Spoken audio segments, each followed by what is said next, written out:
The young black man was very good-looking. Tall and lithe with a fine pair of shoulders, he kept himself in shape with regular workouts. He sat at the square wooden table in the interview room, long supple hands clasped in his lap, his body erect and his handsome face impassive. His suit was well cut, with an immaculate white shirt and a neat, precise knot in his tie. He was very calm, very sure of himself. The remote-control video camera high in one corner recorded all this, as he tilted his head back slightly, looking straight into the eyes of the woman opposite with just a hint of lazy insolence. She stared back unflinchingly. "I am Detective Chief Inspector Jane Tennison, attached to Southampton Row Police Station. We're in the interview room at Southampton Row. I am interviewing." She leaned her elbows on the table. "Would you please state your full name and date of birth?" When the man didn't respond, she patiently tried again, in the same quiet, unhurried tone. "Will you please state your full name and date of birth?" "Robert Oswald, the 13th of August, 1961.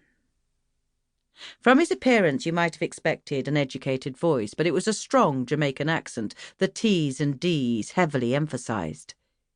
"You're entitled to speak to a solicitor at any time," Tennison informed him, "and this legal advice is free." Oswald stared back, black man to white woman, the insolence in his dark eyes almost like a blatant sexual challenge.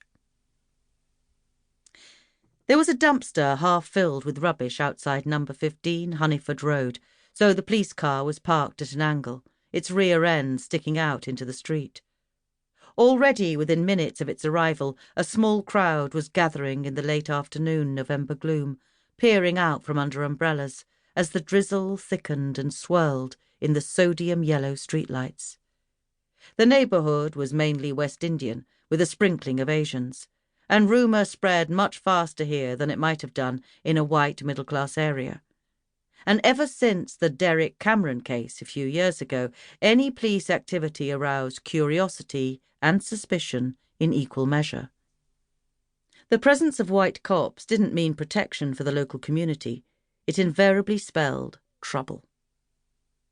The front door of number 15 was wide open, with a uniformed policeman on the top step and his colleague in the hallway talking to the builder, or trying to hear him, which was difficult with Mr. Viswanda, the house owner, gabbling away in Urdu on the phone. His wife and their 2 children stood shivering and bewildered in the foyer, the draught from the front door whipping through the house.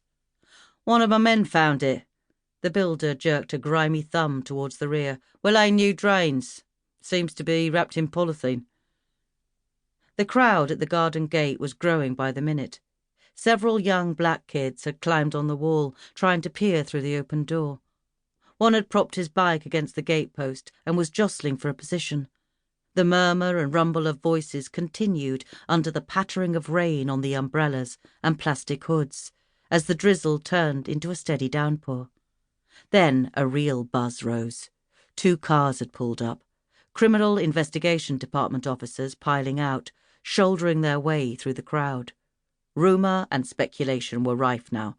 The heavy mob didn't show up unless a serious crime had been committed, and by the look of it, this was shaping up to be the most serious of all. As the officers came through, the young boy with the bike piped up, "Have the Packies murdered someone?" Detective Inspector Frank Birkin didn't break his stride. "Shut up and move that bike." The kid's older brother, wearing a beaded cap with dreadlocks trailing down, wasn't too thrilled with Birkin's attitude. "What makes you think you can talk to him like that?" he burst out angrily. "We live here, man, not you. What is he with you?"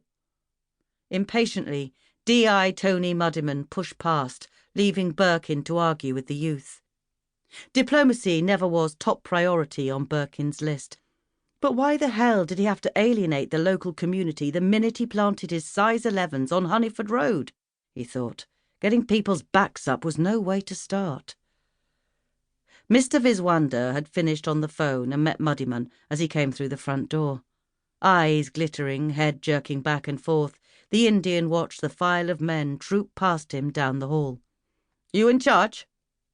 For the time being, sir, Muddyman nodded. Then please. Mr. Viswander's brown plump hands paddled the air nervously. Just take it away.